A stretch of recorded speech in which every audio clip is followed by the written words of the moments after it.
আমাদের আধুনিক অস্ত্র না থাকতে পারে, গোলাবারুদ না থাকতে পারে, কামান না থাকতে পারে, আমরা মুসলমান বিশ্বাস করি ইমানের বলে বলিয়ান হয়ে তাকবীরের স্লোগান দিলে পৃথিবীর জমিন থেকে বামপন্থী, রামপন্থী, ইহুদি, খ্রিস্টানের দোসররা পালাতে বাধ্য হবে, সময় লাগবে না।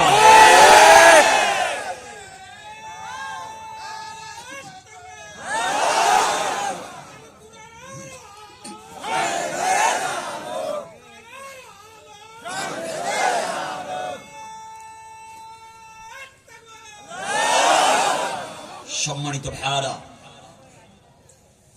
আর কোন ভয় নাই, বিচলিত হওয়ার কোন কারণ নাই, টেনশন করার কোন কারণ নাই।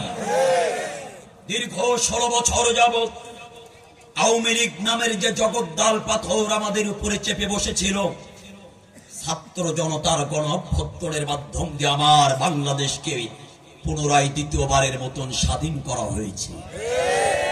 পৃথিবীর একমাত্র ইতিহাস যেই দেশের 300 অবৈধ পার্লামেন্টের এমপি মন্ত্রীরা পর্যন্ত পলায়ন করেছে। এখনো মাঝে মধ্যে আমার বাংলাদেশের দিদি আর ভারতের দাদা, আমার বাংলাদেশের দিদি ভারতের দাদার কোলে বসে মাঝে মধ্যে সিগন্যাল মারছে, খুব কাছেই আসি, চট করে ঢুকে পড়বো। আমরাও বলি আসো, চট করে ঢুকে পড়ো, খেলা হবে। এতদিন তোমরা বলেছিল খেলা হবে, আসো, আমরাও বলতে চাই খেলা হবে।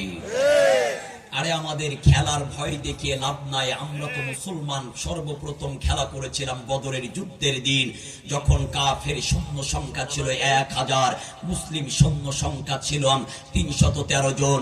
আমরা তো লড়াই করেছিলাম উহুদের ময়দানে, কাফের সৈন্য সংখ্যা ছিল 10,000, মুসলিম সৈন্য সংখ্যা ছিল 1000। আমার আল্লাহ মুসলমানদেরকে বিজয় দিয়েছেন। সুতরাং ইমানের বলে বলিয়ান মুসলমানদেরকে খেলার ভয় দেখিয়ে লাভ নাই। চট করে ঢুকবা, আর বাংলাদেশের জনগণ তোমার ক্ষমতার চেয়ার দিবে, অতরা গোড়াইছেন না। দিবেন? দিবেন? ক্ষমতার চেয়ার দিবেন? বুবু আইবা, তুমি আইবা গো, সেই দিন আইসা বুবু ক্ষমতা পাইবা না। বুবু আইবা, তুমি আইবা গো, সেই দিন আইসা বুবু ক্ষমতা পাইবা না। সেই দিন আইসা বুবু ক্ষমতা পাইবা না। খোঁজ নেই বুবু কাদের কাকার, অবস্থা খারাপ দরবেশ বাবার। হাউন আঙ্কেল এখন সামনেও আসে না। নেতা কর্মী জেলের ভেতর, আমি আছি গড়ের উপর। কখন জানি আসে গ্রেফতারি পরোয়ানা। ডেভিল হান, শয়তান নিধন, বোঝেন নাই? যৌথ বাহিনী যে অভিযান চালাচ্ছে, নাম দিয়েছে ডেভিল হান, তার মানে শয়তান নিধন। ঠিক কিনা বলেন? বুবু আইবা, তুমি আইবা গো, সেই দিন আইসা বুবু ক্ষমতা পাইবা না। নৌকা শেষ, নৌকা ছিদ্র হয়েছে। যতই চক্রান্তর ষড়যন্ত্র করো, কাজ হবে না। আল্লামা সাঈদীর কথা 100% খেটেছে, মামুর বাড়ি দিল্লি গিয়ে পড়েছে। কথা বলেন না কেন? বুবু গো, তুমি কেমন নৌকার মাঝি, এখন তোমার নৌকা চলে না।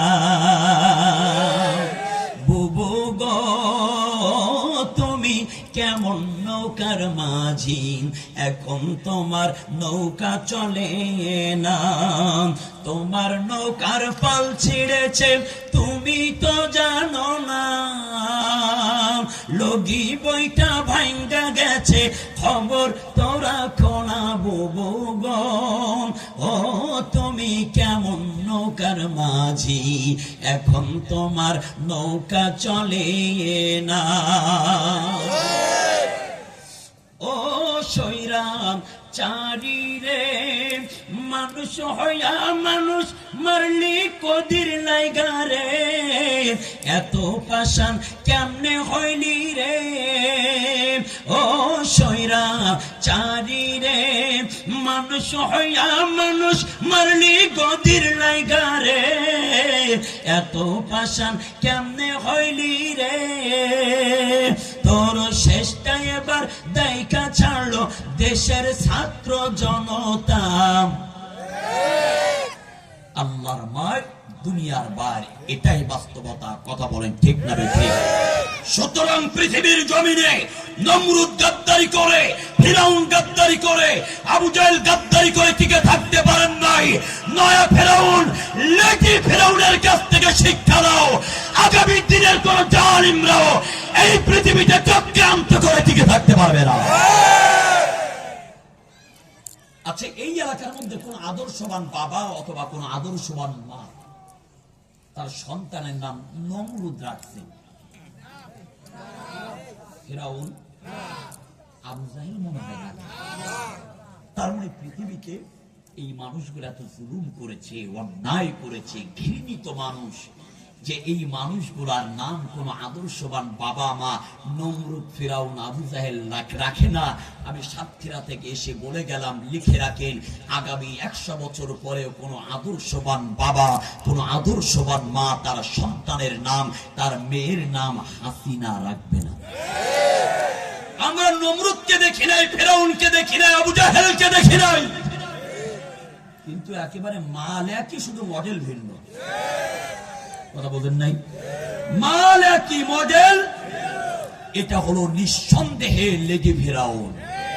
আরো জোরে বলেন ঠিক না ঠিক? এটা লেগে নমরুদ, লেগে আবু জাহেল। সুতরাং পৃথিবীর জমিনে 41 সাল চেষ্টা করেছিল, আমার আল্লাহ এমন ঠিক মেরেছে, দাদার করে গিয়ে কষ্ট পেয়েছেন। সম্মানিত ভাইরা, রাত গভীর হয়েছে, আমি আপনাদের সম্মুখপানে কুরআনুল কারীমের 114টি সূরার মধ্যে 3 নম্বর সূরা, সূরাটির নাম হলো সূরা আল ইমরান। এটি বিশ্বনবীর মাদানী জিন্দেগিতে নাজিল হয়েছে। এর আয়াত সংখ্যা হলো 200টি, এর রুকু হলো 20টি। আপনাদের সম্মুখপানে সূরা আল ইমরানের 31 নম্বর আয়াতে কারিমা তেলাওয়াত করেছি। অ্যাটেনশন প্লিজ, মনোযোগ আছে আমার দিকে, ভালো করে বুঝবেন। আল্লাহ বলছেন, কুল, ওগো নবী আপনি বলে দেন, ইন কুনতুম তুহিব্বুনাল্লাহ, যদি কেউ আমি আল্লাহ আমাকে ভালোবেসে ইহকালে শান্তি আর পরকালে মুক্তি পেতে চায়, কবরের আযাবগুলো মাপ পেয়ে জান্নাতে যেতে চায়, হাসরের ময়দানে ডান হাতে আমলনামা পেয়ে কেউ যদি জান্নাতে যেতে চায়, তাহলে তারা যেন শুধুমাত্র কেবলমাত্র একটা কাজ করে নেয়। সেই কাজটা হলো ফাত্তাবিউনি, আমার নবী, আপনি নবী, আপনাকে তারা যেন ইত্তেবা করে, অনুকরণ করে, অনুসরণ করে। সুবহানাল্লাহ। প্রাণের ভাইরা, যেহেতু আমরা বাঙালি জাতি, লাভ আছে যেখানে বাঙালি আছে সেখানে, লাভ নাই যেখানে বাঙালি নাই সেখানে। এখন প্রশ্ন করতে পারেন, হুজুর আল্লাহকে ভালোবাসলে আমার আল্লাহ জান্নাত দিবেন, কিন্তু আমার রাসূলকে ইত্তেবা করলে, আমার রাসূলকে অনুকরণ আর অনুসরণ করলে আমার আল্লাহ কি দিবেন? রব্বে কারীম বললেন, বান্দা শোনো, আমার নবীকে যদি তোমরা ইত্তেবা করতে পারো, আমি রব তোমাদের জন্য 2টা পুরস্কারের ব্যবস্থা করেছি। 1 নাম্বার পুরস্কার হলো ইউহিব্বুকুমুল্লাহ, আমি আল্লাহ তোমাদের ভালোবাসবো। আর 2 নাম্বার পুরস্কার হলো ওয়ায়াগফির লাকুম যুনুবাকুম, আমি আল্লাহ তোমাদের অতীতের সমস্ত গুনাহগুলো মাফ করে দেব। আচ্ছা আপনারাই বলেন তো দেখি, কোন বান্দার যদি আল্লাহ ভালোবাসেন, কোন বান্দার যদি রব হয়ে যায়, আর ওই বান্দার জিন্দেগির গুনাহগুলো যদি আল্লাহ মাফ করে দেন, ওই বান্দার টেনশন আর হতাশ হওয়ার কি কোনো কারণ আছে? আমার আল্লাহ বলছেন